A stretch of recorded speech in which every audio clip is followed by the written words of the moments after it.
어제 국민의힘 친윤계 핵심인 장제원 의원이 총선 불출마를 공식 선언한 이후 김기현 대표의 거취에 이목이 집중되고 있는데요.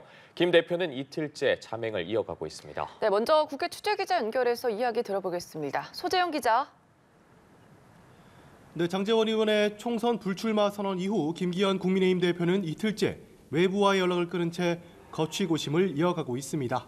김 대표의 선택지는 크게 세 가지로 꼽힙니다. 우선 내년 총선 불출마와 대표직 유지, 둘째, 울산 출마와 대표직 사퇴, 셋째, 불출마와 대표직 사퇴입니다.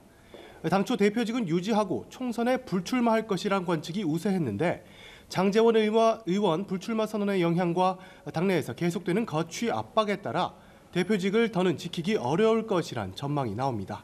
이르면 오늘 거취에 대한 김 대표의 입장 표명이 있을 거란 예상이 나옵니다. 김 대표의 선택은 혁신위의 희생 대상으로 거론된 당내 중진과 친윤계 의원들의 선택에도 상당한 영향을 줄 것으로 보입니다. 아울러 내년 총선 지도체제에도 큰 영향을 미칠 수 있는데요. 만약 김 대표가 대표직에서 사퇴한다면 윤재욱 원내대표의 대표 권한대행 체제로 갈지 아니면 비상대책위원회 체제로 갈지에 대한 판단이 먼저 필요해 보입니다. 또 김 대표의 본의와는 무관하게 벌써 당내에선 차기 비대위원장으로 원희룡 국토부 장관, 한동훈 법무부 장관 등이 거론되고 공천 심사를 담당할 공천관리위원장에도 여러 하마평이 나오는 실정입니다. 네, 소 기자, 전해준 것처럼 여권이 긴박하게 움직이고 있는데 야권 상황은 좀 어떻습니까? 네, 오늘 민주당에선 2명의 총선 불출마 선언이 있었습니다. 먼저 이탄희 의원은 연동형 비례대표제만은 지켜달라고 요구하며 22대 총선에 남아있는 출마 기회를 다 내려놓고 100의 종군하겠다고 밝혔습니다. 또 경제 전문가로 민주당에 영입되었던 홍성국 의원은 후진적인 정치 구조의 한계로 성과를 내지 못했다며 불출마를 선언했습니다.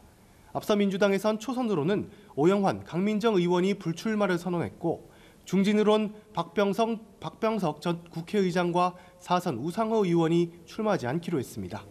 하지만 여당과 달리 이외 중진들과 주류 인사들이 불출마나 험지 출마와 관련된 움직임은 잠잠한 상황입니다. 총선 불출마와 관련해 민주당 지도부는 별다른 입장 없이 오늘 부산에서 최고위원회를 열고 현장 행보를 이어갔습니다. 한편 이낙연 전 대표의 신당 창당 움직임을 놓고도 당내 주류의 비판이 계속되는 등 갈등 양상을 보이고 있습니다. 이소영 의원은 MBC 라디오에서 이낙연 신당은 해서는 안 될 일이라며 국민에 대한 배신이라고 비판했습니다.